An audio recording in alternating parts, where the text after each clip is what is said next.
와인 채널? 안녕하세요. 와인 채널의 백선입니다. 너무 오랜만에 인사드리죠? 너무 죄송합니다.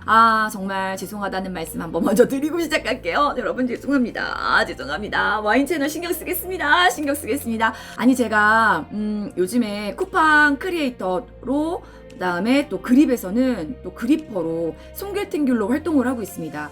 그래서 진짜 아침 저녁으로 방송이 너무 많다 보니까 와인 채널을 조금 제가 신경을 많이 못 썼어요. 그래서 2021년 1월에는 와인 채널에 대해서 이제 제가 영상도 못 올리고 준비도 제대로 못한 그런 시간이었기 때문에 나름 깊이 반성하면서 오늘이 2월 1일이거든요.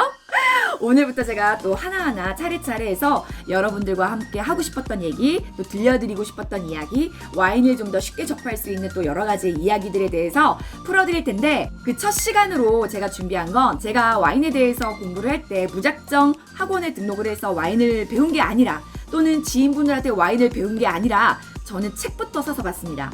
근데 와인 책도 굉장히 여러 가지가 있는데 그 중에서 굉장히 제가 쉽게 읽었던 책들을 여러분들한테 소개해 드릴 거예요. 초보자라고 하면 요 정도 책 정도는 좀 가지고 계신 게 굉장히 좋거든요. 그 중에서 첫 번째 책으로 제가 이원복 교수의 와인의 세계, 세 개의 와인을 준비를 했습니다.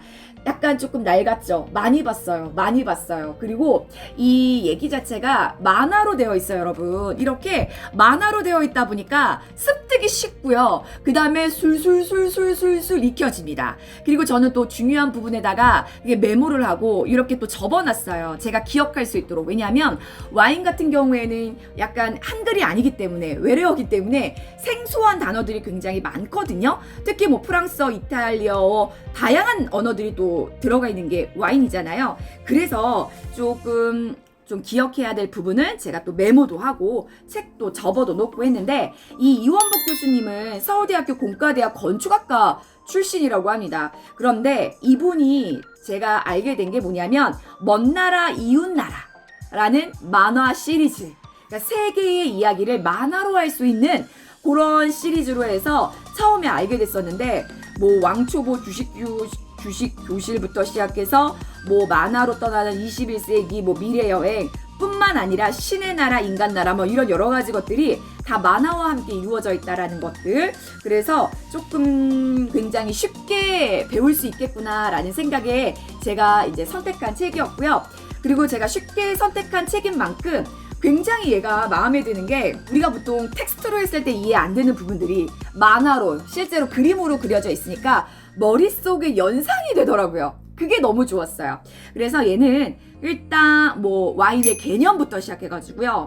최초의 와인은 언제부터 생겨났는지, 그러면서 고대 이집트의 와인, 뭐 고대 로마의 와인 문화 뿐만 아니라 AOC 제도라든지 그런 와인의 등급에 대한 이야기부터, 그 다음에 필록셀라. 제가 예전에도 필록셀라에 대해서 얘기해드린 적이 있었는데, 이 필록셀라 때문에 와인 나무, 그러니까 포도나무가 다 멸종하다시피 했던 그런 사건이 있었습니다. 굉장히 중요한 사건.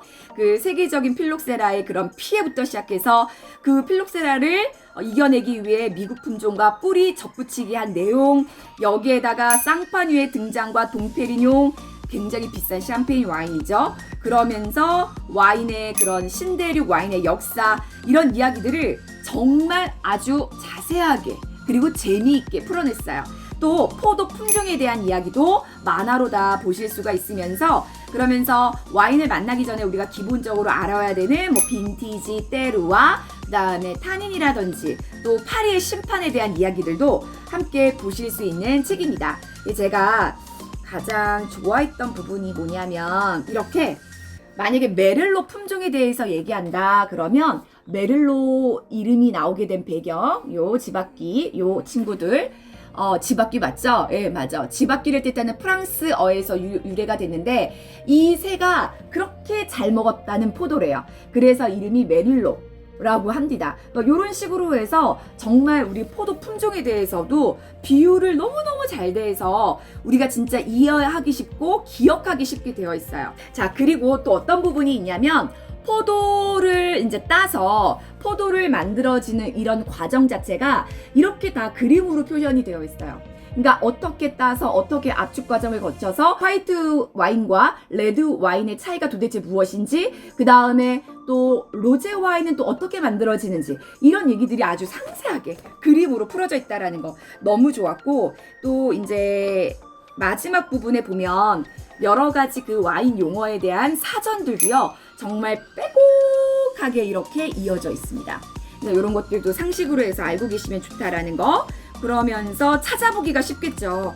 그리고 마시기 적당한 와인의 온도도 프랑스, 이탈리아, 독일, 스페인, 뭐 신데르 와인 맞춰가지고 정말 이렇게 몇 도에 먹으면 좋은지부터 시작해가지고 그 종류까지 해서 빼곡하게 되어져 있어서 여러분들이 진짜 요거 한 것만 갖고 계셔도 와인에 대해서는 어느 만큼 숙달하실 수 있을 그런 실력이 되실 것 같고요. 그리고 일단 재밌으니까, 그리고 만화로 처음부터 끝까지 다 만화로 되어 있으니까 너무 괜찮더라고요. 그래서 일단 제가 추천해드리는 와인은 가장 먼저 만화로 되어 있는 이연복 교수의 와인의 세계 3개의 와인입니다. 일단 2권으로 나눠져 있습니다. 구독 꾹! 저는 일단 와인의 세계 한 권만 갖고 있지만 여러분들 3개의 와인까지 딱 섭렵을 하신다라고 하시면 진짜 별다른 와인 책이 따로 별도로 필요 없을 정도로 재미있게 읽으실 수 있고요. 제가 또 좋아했던 거, 소믈리에도 몰래 보는 와인 상식 사전이에요. 소믈리에 경력 20여 년을 갖고 있는 현장에서 갈고 닦은 실전을 노하우, 그런 실전을 공개한 바로 책이라고 보시면 되는데, 이재술 씨가 지었어요.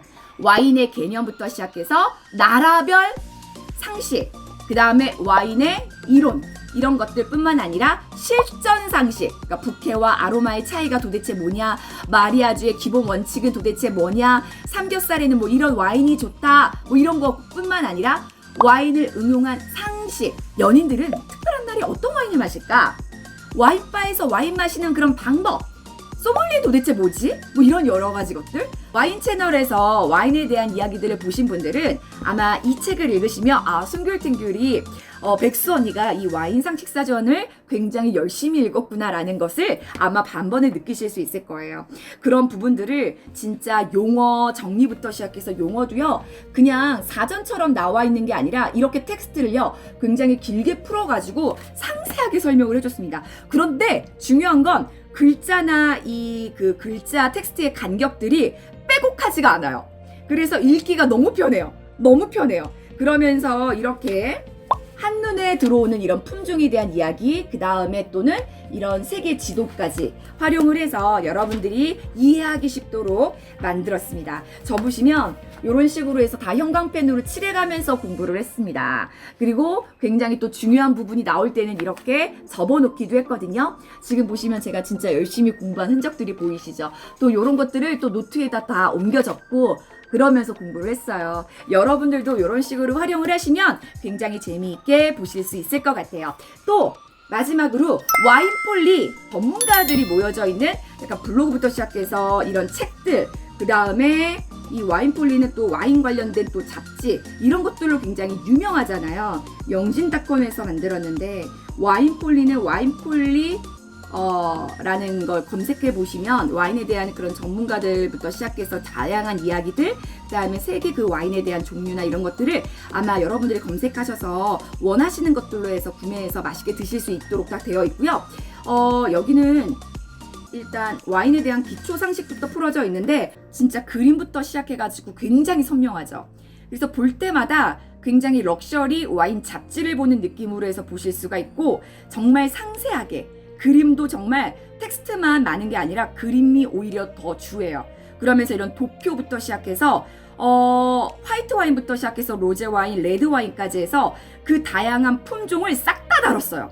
그 품종마다 과실의 풍미는 어떤지, 바디는 어떤지, 당도는 어떤지, 산도는 어떤지, 알코올은 어떤지, 그 다음에 그거에 관련된 생산지 아주 자세하게. 그래서 얘는 정말 품종에 대한 공부를 원한다 라고 하시면 얘는 필수입니다. 당신이 궁금한 와인의 모든 것, 와인폴리 와인 필수 가이드북, 바로 요걸로 해가지고 한번 참고해 보시면 되는데, 와인 상식사전이라든지 아니면 이원복 교수의 와인의 세계에서는 보지는 못했던 품종들이 이 안에 다 빼곡하게 들어가 있더라고요. 굉장히 재밌게 읽었습니다. 그리고 기억이 안 나죠. 그래서 얘들은 한 권씩 갖고 있다가 막 찾아가면서 공부해야 돼요. 찾아가면서 한 번씩 봐야 됩니다. 품종에 대해서 알고 싶다라고 하시는 분들은 바로 이 와인폴리 요 책을 선택하셔서 구매해서 보신다라고 하시면 굉장히 많이 도움받아 보실 것 같아요. 구독 꾹! 요렇게 해서 3권 일단 보여드렸고요. 제가 요즘에 읽었던 와인 관련된 책이 있습니다. 인문학이 굉장히 유행이잖아요. 그래서 와인잔에 담긴 인문학, 황헌 선생님이 쓰신 바로 책입니다. 얼마 전에 나왔어요. 아주 따끈따끈하게 2020년 12월 달에 12월 10일에 초판이 인쇄가 됐네요. 이 와인 잔에 담긴 인문학에 대한 이야기를 다음 편에서 한번 이야기를 해드리도록 할게요. 이 와인잔에 담긴 인문학은 제가 북 리뷰를 제안받아서 의뢰받아서 제가 직접 보내주신 책을 읽어보고 그거에 대한 리뷰를 여러분들과 함께 공유 한번 해보도록 하겠습니다. 일단 여러분, 제가 처음에 읽었던 책 정말 쉬운 책이거든요. 이 책 정도는 여러분들 가지고 계시는 거 괜찮을 것 같아요. 한번 읽어보시고 소장하시면서 와인 드실 때마다 한 페이지 한 페이지 읽어보시면서 와인에 대한 상식을 쌓아가시는 거 굉장히 좋을 것 같습니다. 저는 와인잔에 담긴 인문학으로 다음 시간에 만나뵐게요. 감사합니다.